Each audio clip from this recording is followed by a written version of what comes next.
man jaa bil hasanati falahu asru amsalihah. Di dalam ayat yang lain dikatakan pamay ya'mal misqala dzarratin khairan yarah. Ya, setimbang jarah pun pahala kita atau perbuatan baik kita tidak akan disia-siakan di sisi Allah Subhanahu wa taala. Maka perbanyak sedekah, baik itu sedekah wajib maupun sedekah sunat. Emang ada Ustaz sedekah wajib? Ada. Kewajiban di bulan Ramadan ditambah. Satu, puasa, yang kedua zakat fitrah. Zakat fitrah adalah merupakan sedekah wajib. Ya, dan khusus hanya ayat dari bulan suci Ramadan. Jamaah sekalian, ya makanya perbanyak ibadah-ibadah sunnah. Ya, termasuk tadi sedekah. Jamaah sekalian, dan ini mudah-mudahan karena saya teringat kepada Rasulullah ketika beliau di akhir bulan Sya'ban, ini diceritakan oleh sahabat Salman. Ya, sahabat Salman berkata, beliau pernah mendengar khutbah Rasulullah Shallallahu Alaihi Wasallam. Bahwa Rasulullah pernah berkhutbah di akhir Sya'ban, di akhir bulan Sya'ban. Apa isi khutbah Rasulullah? Sebagian isi khutbah Rasulullah dituangkan dalam hadisnya. Yang pertama kalimatnya ya ayyuhan nas, hai seluruh manusia. Diperingatkan kepada seluruh manusia, bukan ya ayyuhal muslimun, ya ayyuhal mu'minun, tapi kalimatnya ya ayyuhan nas, hai seluruh manusia. Qad adallakum sahrun adzim mubarakun. Telah dekat kepadamu, telah datang kepadamu bulan yang agung, bulan yang syarat dengan keberkahan. Ini dikatakan oleh Rasulullah Shallallahu Alaihi Wasallam. Sahrun fi lailatul khairu min alfi syahr. Bulan di mana di dalamnya ada satu malam yang nilainya bila kalian ibadah lebih baik daripada ibadah 1000 bulan. Atau yang lebih populer malam Lailatul Qadar. Dan itu ada hanya di bulan suci Ramadan dan hanya diberikan kepada umat Rasulullah SAW setiap datangnya bulan Ramadan. Sahrun fihi ja'alallahu siyamahu fardatan. Bulan di mana di siang harinya Allah fardukan puasa di bulan Ramadan. Wa qiyamal laili tatawuan. Di malam harinya Allah tentuin sholat sunat tarawih adalah merupakan satu kesunahan. Man taqarraba bihi bihaslatin, barang siapa yang melakukan sunnah-sunnah di bulan suci Ramadan, barang siapa yang mendekatkan diri dengan hal-hal yang sunnah, kaman ada faridotan fi masiwah, maka seolah-olah orang ini melakukan kewajiban di bulan yang lain. Kaman ada faridotan fihi, dan barang siapa yang melakukan kewajiban-kewajiban di bulan suci Ramadan, kaman ada sab'ina faridotan fi masiwah, maka pahalanya sama dengan 70 kali melaksanakan kewajiban di bulan yang lain. Bayangkan Bu, ya, makanya kita bersyukur ketika datang Ramadan, Allah tambah kewajiban, Allah tambah dengan puasa Ramadan dan zakat fitrah. Di sisi lain wa qiyamal laili tatawuan, Allah tambah di malam harinya merupakan kesunahan, yaitu sholat sunat taraweh. Dan dikatakan oleh Nabi, barang siapa yang melaksanakan sunnah, baik itu sholat sunnah atau itu sedekah sunnah, maka pahalanya sama dengan wajib. Atau dengan kata lain, setiap pekerjaan sunnah Allah ganjar, Allah berikan pahala wajib. Dan setiap orang melaksanakan kewajiban, maka Allah lipat gandakan pahalanya menjadi 70 kali lipat kewajiban. Kenapa? Karena bulannya adalah bulan berkah, bulan yang agung. Nah, dan apa sih untungnya? Banyak. Untungnya banyak. Salah satunya adalah puasa Ramadan. Bayangkan Nabi tidak tanggung-tanggung mengatakan man shoma ramadhana imanan wa ihtisaban ghufirallahu ma taqaddama min dhanbi wa ma ta'akhkhar. Barang siapa yang melaksanakan puasa di bulan Ramadan dasarnya karena panggilan iman, karena ihtisab mengharapkan pahala dari ibadahnya, ghufirallahu ma taqaddama min dhanbi wa ma ta'akhkhar, maka Allah ampuni dosanya yang telah berlalu dan yang akan datang. Bayangkan, berarti setahun yang lalu diampuni dosa kita, setahun yang akan datang diampuni oleh Allah Subhanahu wa Ta'ala. Dengan hanya puasa 1 bulan, tapi mampu menghapus dosa 2 tahun. Bo, Ibu, kata ulama, orang yang masih bisa dihitung dosanya dengan jari dalam jangka 1 tahun, ini adalah orang mulia. Ibu bisa tidak dosanya dihitung pakai jari dalam setahun? Tidak. Kenapa? Kenapa tidak bisa? Saking banyaknya. Sebulan dah, sebulan. Masih bisa dihitung pakai jari? Tidak. Seminggu dah, seminggu. Enggak juga. Waduh, seminggu aja nggak bisa. Ya, sehari dah sehari. Sehari. Halo? Sehari bisa dihitung dengan jari? Tidak. Berarti saking.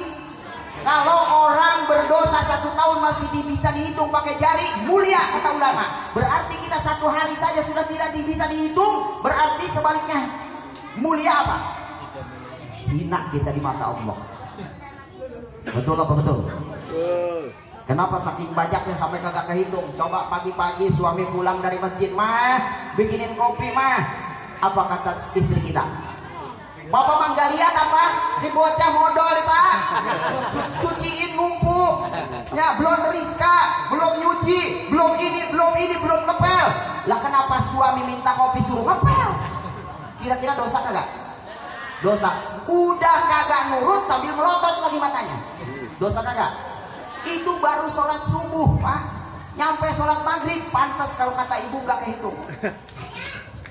Sama, kita juga sama. Ya Allah, ya Rabbana ya Karim, nyuruh bikin kopi, istri lagi sibuk, kita malah melotot. Kira-kira melototin istri yang lagi sibuk ngurusin anak kita, yang lagi menyiapkan untuk kebaikan kita mau bekerja, dosa apa kagak? Melototnya dosa kagak? Nyentaknya, bentaknya istri kita dosa apa kagak? Ngebohong sama istri dosa apa kagak? Ya Allah ya Rabbana ya Karim. Makanya kalau kita menjadi orang hina, pantaslah, dan ini adalah bonus dari Allah, dengan puasa Ramadan 1 bulan bisa menghapuskan dosa 2 tahun insya Allah. Cuma pertanyaannya, puasa yang model mana ini? Ya, puasanya yang model mana yang bisa mampu menghapus dosa 2 tahun? Oh, makanya kalau di bab fikih guru kita sering bahas, dalam puasa itu ada suruti sihah, ada syarat sahnya puasa. Arba'atun asya, ada 4. Ya, yang pertama Islamun, beragama Islam. Yang kedua aklun, berakal sehat. Walaupun anak-anak usia 10 tahun sudah tamyiz, sudah bisa membedakan mana yang baik, mana yang jelek, dan tahu arti puasa dan bagaimana cara puasa, maka anak tersebut kalau memang Islam sudah sah secara hukum, walaupun belum wajib. Ya, yang ketiga wa taharatu anil haid, ya, atau semisalnya haid, yaitu nifas, wiladah. Ini golongan perempuan yang suci, yang tidak haid, yang tidak nifas, tidak wiladah, maka wajib atau sah puasanya. Yang keempat wal ilmu bikauni, ya, tahu kepada hari yang boleh berpuasa dan hari yang haram berpuasa. Mana hari yang haram berpuasa? 1 Syawal. Walaupun rajin banget puasa 1 Syawal, orang lain pada makan opor daging, ya, opor ayam, ya, dia malah puasa aja, dosa hukumnya, haram puasanya. Yang kedua adalah 10 Zulhijjah atau Idul Adha, ditambah lagi dengan hari Tasyrik 11, 12, 13 bulan Zulhijjah, itu adalah hari haram puasa. Dan ada sebagian ulama yang mengatakan haram puasa ketika hari yang kita mamang, hari yang kita sah. Ini teh tanggal 30 Saban, apa sudah 1 Ramadan? 30 Saban kurang yakin, 1 Ramadan juga kurang yakin. Ada yang mengatakan itu juga termasuk hari yang haram dipuasai atau haram berpuasa. Sesisanya itu boleh berpuasa. Ya? Itu mesti bikauni waktu qabilan lisaumi, yaitu tahu mengetahui hari yang haram puasa. Minimal kita nginget-ngingetnya cepat kalau yang haram puasa. Kalau yang hari yang dibolehkan puasa, berarti sesisanya daripada itu boleh kita puasa. Nah, berarti orang yang memenuhi syarat sahnya ibadah, ya pasti ibadahnya benar. Yang kedua ada surutu wujubihi, ada syarat wajib puasa. Homsatu Asia 5. Sama, yang pertama Islamun, beragama Islam. Yang kedua wataklid, artinya bukan hanya sekedar berakal, tapi akhil balik, artinya sudah berakal, terikat dengan hukum balik. Seperti kalau perempuan sudah haid, laki-laki sudah mimpi jima, itu sudah syarat wajib. Ya, yang pertama Islam, yang kedua taklid, ya, yang ketiganya wa iqamatun, ya, sedang tinggal di kampung sendiri, orang yang sedang bepergian, ya, yang kira-kiranya berpergian lebih daripada 90 km dibolehkan batal puasa. Termasuk orang-orang yang melaksanakan umroh dibolehkan, bukan disuruh, dibolehkan. Boleh kalau memang sekiranya tidak kuat dalam menempuh perjalanan tidak berpuasa, ya. Itu diantaranya, ya. Di antaranya tadi, terus di selanjutnya di samping Islam yang kedua taklif, yang ketiga wa iqamatun wa quwwatin, ya, kuat untuk melaksanakan puasa. Memang ada yang nggak kuat, ada nggak kuatnya macam-macam. Ada yang karena sudah terlalu tua sehingga fisiknya sudah tidak mendukung lagi untuk berpuasa, maka ini tidak usah memaksakan puasa, ya. Makanya jatuhnya wajibnya hanya sekedar wajib membayar fidyah. Atau orang yang sakit berkesinambungan, sakit sepanjang umur, kalau dibawa puasa malah mau mati. Nah, orang seperti itu silakan, ya, diganti saja dengan fidyah. Jamaah sekalian, wasihatun termasuk sehat. Orang yang sakit boleh gak puasa selama sakitnya, berobatlah dulu sampai dengan sembuh, dan setelah sembuh nanti bisa diganti di hari-hari yang lain yang boleh berpuasa. Makanya di dalam pembagian batal puasa itu kan, ya, ada yang orang yang kagak puasa itu wajib qada, wajib fidyah.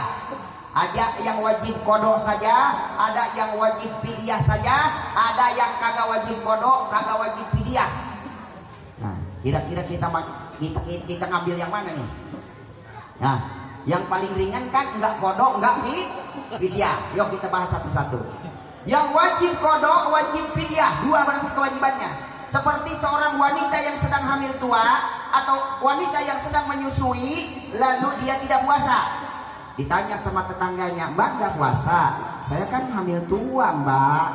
Ya, "Emang kenapa hamil tua?" "Saya takut janin saya bermasalah. Nanti malah peot janin saya." Oh begitu. Jadi si Mbak ini enggak puasanya karena mengkhawatirkan janinnya. Itu saja. Maka orang tersebut kewajibannya dua. Yang pertama adalah wajib qada dan wajib fidyah, ya. Yang kedua adalah orang yang mengakhirkan Ramadan, mengakhirkan qada. Ini contoh, ibu-ibu tahun kemarin batal 6 hari. Begitu datang Ramadan lagi belum diqada, ya, karena meninggalkan qada, maka begitu datang lagi Ramadan, maka dia tetap qadanya nyambung sama tahun depan, dan karena meninggalkan qada dia wajib fidyah. Ini hati-hati nih, kadang-kadang banyak orang datang ke masjid, "Saya bayar fidyah Pak Ustaz." "Kenapa emang Bu?" "Karena saya kemarin nggak puasa."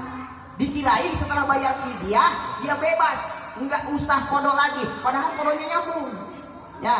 Beda lagi kalau orang takut. Contoh nih, orang hamil takut dirinya sama janinnya, atau takut dirinya sama anaknya yang sedang disusui. Seorang wanita yang sedang menyusui ditanya sama temennya, "Mbak, kok kenapa enggak puasa?" "Aduh, kalau dibawa puasa, yang pertama takut anak saya mencret. Karena air susunya basi." Kata saya, "Di mana ada susu cap kutang basi?" Nggak ada susu cap BH, nggak ada yang basinya, ya. Yang kedua, kalau dibawa puasa takut penyakit saya kumat lagi, ya. Nah, karena menakuti dirinya, takut akan pribadinya dan takut sama anaknya, maka wajib qada saja, ya. Atau takut karena dirinya saja, itu juga wajib qada saja. Seperti halnya bapak begitu berangkat nih, mau belanja buat lebaran, baju anak-anak 4 setel, ya. Kalau istri udah pintar sendiri milih baju, belum dibeliin juga udah penuh lemarinya, ya. Kita berangkat tuh SGC, begitu masuk SGC berjubel orang, aduh keringat semua keluar, ya. Begitu keluar, aduh haus amat, istri kagak ngikut, tetangga kagak ada, lihat bacaan baso setan. Ada bacaan baso setan, di samping baso setan ada cendol goyang lidah. Ini kayaknya buka aja nih, tetangga nggak ada, istri kagak ngikut, Lasan kehausan ini. Ya, akhirnya buka. Batal dia tergoda bahasa setan. Ya, akhirnya buka. Nah, dia hanya wajib kodok saja. Selama hari itu batal, maka dia ganti puasa di hari yang lain. Tapi rugi, Pak. Rugi orang begitu. Ya. Ada yang wajib kodok, wajib fidyah, ada yang wajib kodok saja, ada juga yang wajib fidyah saja. Siapa? Ya, yaitu sayyun kabir. Siapa? Orang yang sudah tua atau orang yang pikun. Ya, orang yang pikun kan jam 4 ikut makan nih sahur, jam 9 lagi makan, ditanya, "Nek, kenapa makan?" Emang kenapa? Ini kan Ramadan, semalam sahur. Lupa gua. Ya, kalau orang normal lupa kagak batal. Jam 12 makan lagi di nenek-nenek. "Ma, kenapa makan lagi?" "Lupa lagi gua." Nah, orang begitu udah nggak usah puasa. Olok kejo. Ya, makan mulu. Ya, udah lupa mulu, maka orang tersebut wajib fidyah saja. Atau orang yang sakit berkesinambungan, itu orang yang wajib fidyah saja. Terus ada yang terakhir wala-wala, kagak wajib fidyah, kagak wajib kodok. Siapa dia? Al-majnun, orang gila. Mau milih yang mana? Ya, kagak wajib kodok, kagak wajib fidyah, itu orang gila begitu lah. Makanya kalau orang nggak mau terikat hukum syara bulan Ramadan, biar bebas, gila dah. Ya, tapi gilanya jangan direncanakan. Waduh, Ramadan gila, Syawal sebulan tolong teman. Ya Allah, ya Rabbana karim, subhanallah. Nah, makanya kan kita kalau seandainya puasa tadi sudah syarat rukunnya terpenuhi, otomatis secara syar'i sah puasanya. Kalau puasanya sah, harapan diterima puasanya. Kalau diterima puasanya, itulah puasa yang akan mampu menghapus dosa 2 tahun. Tahun yang sudah, tahun yang akan datang. Tapi kan ada hadis, kam min so'imi laisa lahu min siyamihi ila zu wal atos. Tidak sedikit mereka yang berpuasa, tapi dari puasanya tidak mendapat apa-apa kecuali lapar dan dahaga. Nah, ini yang bahaya nih. Ya, puasanya sama tapi dapat lapar dan dahaga doang. Makanya ada yang membatalkan puasa, ada yang membatalkan pahala puasa. Homsu asya abdul sawabuhu, 5 perkara yang membatalkan pahala puasa. Jadi secara syariah puasanya kagak batal, karena kagak makan, kagak minum, kagak tidur sama istri di siang hari. Tapi puasanya kagak dapat apa-apa dari puasanya. Siapa mereka? Homsu asya'atu bitu sawabuhu, yang membatalkan pahala puasa ada 5. Yang pertama al-kadzib. Apa itu? Bohong. Puasa jalan bohong, jalan terus. Ya. Suami bohongin istri, istri bohongin suami. "Pak, kok gajinya cuma segini?" "Kan bapak gak ngelembur." Ya, padahal mah udah ditilep sebagian. Bohong apa kagak? Ya, bohong. Sekalipun bohong sama istri, tetap hukumnya bohong. Ya, namanya bohong itu pasti akan menghasilkan ketidakbaikan. Contoh, ibu suka bohong sama anaknya. Beli ikan ayam 3 potong. Yang satu buat si dede anaknya, yang satu buat ayahnya, yang satu lagi buat emaknya. Digoreng tuh sama emaknya, si dedenya minta makan. "Tunggu nak, lagi digoreng ikannya." Dilihat sama dedenya, 3 potong. Ya, begitu selesai, nih nak mau makannya. Begitu habis makan tuh anak, lauknya udah habis. Ya, belum kenyang, minta lagi, "Mah, minta lauknya dong." Ya, apa kata mamanya? Udah habis. Kan tadi mama 1, ya, dede 1 udah habis. Nah, nggak dibilang yang satu lagi buat papa, nak, nggak dibilang. Cuma dibilangnya udah habis. Ditaruh tuh di lemari. Ya, anaknya ngitung tadi. Nah, mak gua keder kayaknya. Ya, mak gua keder kayaknya. Kan tadi ada 3. Kok dimakan saya 1 sama dia 1 habis? Gua cari dah di lemari. Ketemu. Diambil gak? Diambil dimakan. Suaminya pulang, "Assalamualaikum." "Waalaikumsalam, Mah. Aduh, lapar banget. Cepet ambilin nasi." Dibawa nasinya, sayurnya, sambalnya. "Ikannya mana, Mah?" "Tunggu dulu, saya umpetin tadi." Begitu dilihat tinggal piringnya doang. Apa kata mama? Ya Allah, kucing mati lu kucing. Kenapa mah? Itu lauk buat papamu hilang, dicopet kucing. Apa kata anaknya? Bukan kucing, saya makan mama. Lah kenapa dimakan? Kata mama katanya habis. Ya saya mah nemu. Itu sekecil-kecil bohong tetap rugi. Suami jadi kadang kebagian. Ya Allah. Ini kan kadang-kadang sering tuh ada tukang balon lewat, tukang cek-cekan lewat. Begitu anaknya nangis, kenapa? Ma beli itu mah. Nggak boleh, nggak dijual. Lah masa orang dagang kagak dijual? Aneh kan? Nah, perasaan kagak bohong, padahal bohong. Makanya kalau anaknya pintar bohong, jangan salahkan siapa-siapa. Karena ibunya pandai berbohong dan pandai mengajarkan kebohongan. Makanya bohong itu sampai dosanya menghapus puasa, pahala puasanya hilang, hangus. Ya. Yang kedua wal ghibah. Apa itu ghibah? Membicarakan aib orang lain. Ya. Aib suami diomongin sama istri. Tapi biasanya kalau istri sih nggak ngomongin aib suami, biasanya kejelekan mertua biasanya. Biasanya dari ujung kulon sampai ujung wetan begitu biasanya. Termasuk di Indosiar. Ya. Itu sinetron yang apa tuh? Nah, pokoknya udah tahu dah ibu-ibu. Saya sih jarang-jarang nonton TV. Ya, paling pulang ngaji, TV masih nyala, udah diterusin. Gitu. Ya Allah ya Rabb. Al-Kadi wal ghibah. Yang ketiga wan namimah. Ya, awas nih. Sumpah palsu. Ya. Mengadu domba. Wa yaminul gomus. Ya. Sumpah palsu, mengadu domba, senang, bikin gosip kemana-mana. Kalau dulu orang masih sempat, biasanya ngerumpi di depan tukang sayur. Kalau sekarang orang kan ganti pakai HP komen-komenan. Ya? Kalau berhadapan-hadapan nggak berani komen, tapi kalau di luar, berani. Istri saja kalau di HP berani sama saya. Ya? Berani. Tapi di bantuan aku pamajikan, mau bisa gitu dia. Bahasanya begitu. Ya Allah, ya Rabbana ya Karim. Cuma tersinggung sedikit saja, ya kita ngalah aja. Ya, kalau istri kan itu, wanita itu memang sensitif karena diciptakannya dari tulang rusuk. Kalau kita kerasin, tambah keras pak. Ya, makanya kalau dia marah, saya diemin aja. Mau ngomong apa, mau apa terserah lah, off to you, terserah ente kata saya. Ya, ujung-ujungnya kayak kagak punya duit, mah pasti minta lagi sama gua. Kan begitu ujung-ujungnya. Jamaah sekalian, kita harus tahu karakter perempuan. Jangan ini mah perempuan keras, istri keras, kita keras-kerasin. Ujung-ujungnya susah hidup. Ya malam dingin kagak kasih pintu. Ya wiridan kagak bisa, boro-boro wiridan ingat wae kadinya.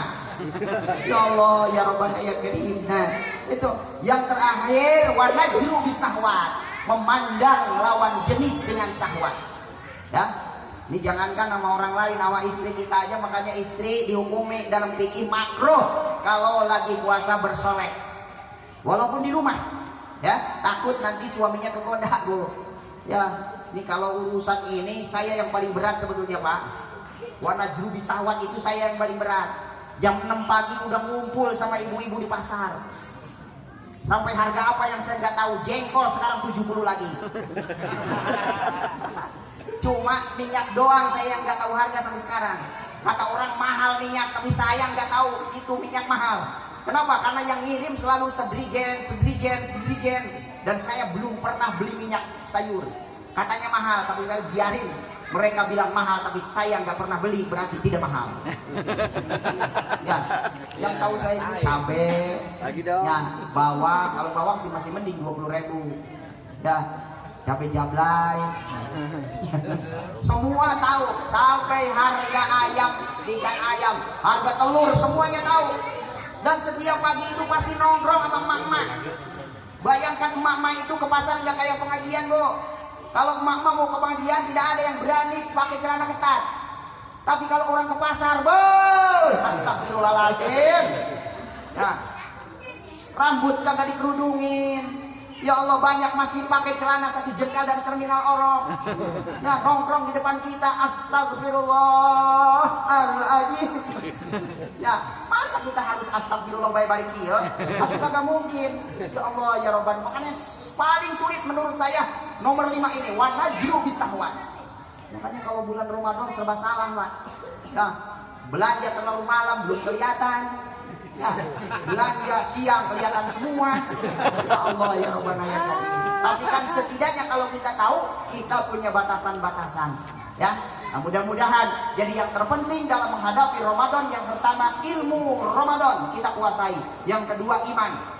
Ya, makanya orang yang rajin thalabul ilmi seperti grup RT 06 ini, saya yakin puasa Ramadan, perkara ilmu Ramadannya semua sudah melotok, sudah di luar kepala semua. Di luar semuanya. Ya, di luar kepala dalam artian bukan berarti kagak nyaho ya. Tapi insya Allah semuanya paham.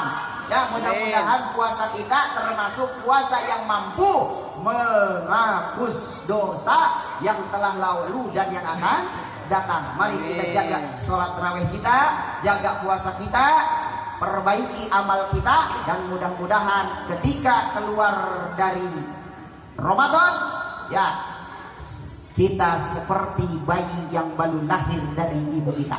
Dalam artian dosa kita terhapus di sisi Allah Subhanahu wa Ta'ala. Malam ini adalah malam keberuntungan bagi Al-Fakir, karena secara tidak langsung melalui undangan panitia, Al-Fakir bisa bersilaturahmi kepada guru, kepada Sohibul Wilayah Pak RT, dan kepada seluruh jamaah yang sama-sama hadir. Apabila Al-Fakir mungkin selama mengisi ceramah-ceramah atau pengajian-pengajian, tentunya ada kalimat yang sangat saya takuti, ya. Ulama makan man kasuro kalamuhu kasuro sakotahu, waman kasuro sakotahu kasurat junubuhu, waman kasuro junubuhu aula bihi annar. Barang siapa orang yang banyak ngomongnya pasti banyak kesalahannya. Banyak orang yang banyak kesalahannya pasti banyak dosanya, dan orang yang banyak dosanya pantas kembalinya ke neraka. Naudzubillah min dzalik. Maka dari itu apabila tutur kata Al-Fakir, sikap Al-Fakir, juga perbuatan Al-Fakir pernah menjengkelkan, pernah menjijikan, dan pernah menyebalkan, ya jamaah sekalian, hari ini tidak ada berangkat dari sesuatu kecuali dari hati yang paling dalam dan hati yang paling murni. Apabila Al-Fakir banyak salah, ya kepada seluruh jamaah yang hadir pada saat ini, bukakan pintu maaf untuk Al-Fakir. Adapun semua jamaah seandainya pernah berbuat salah, baik disengaja maupun tidak disengaja, Al-Fakir dengan sendirinya tanpa diminta pasti akan selalu membuka pintu maaf untuk semuanya. Mudah-mudahan pertemuan kita ini pertemuan yang diridhoi Allah, sehingga menghasilkan banyak hal dari apa yang kita perbuat hari ini, dari harta yang kita tasurukkan di jalan Allah, waktu yang kita luangkan, karena tidak semua orang malam minggu ini, bahkan mereka berpikir malam minggu ini adalah malam minggu terakhir buat saya nongkrong di Cipes. Ya, karena malam minggu-minggu yang lalu saya malu orang taraweh, masa saya harus nongkrong baik. Tidak begitu. Tapi kita malam hari ini dihimpun dalam satu acara peringatan Isra Mi'raj dan penutupan sementara pengajian yang digelar oleh keluarga besar RT 06. Mudah-mudahan sekali lagi seluruh amalan kita hari ini, yang sudah, yang sedang, yang akan kita lakukan, semuanya menjadi amal yang makbul dan mabrur di sisi Allah Subhanahu wa Ta'ala. Akhir kalimat, wallahul muwaffiq ila aqwamit thoriq. Assalamualaikum warahmatullahi wabarakatuh.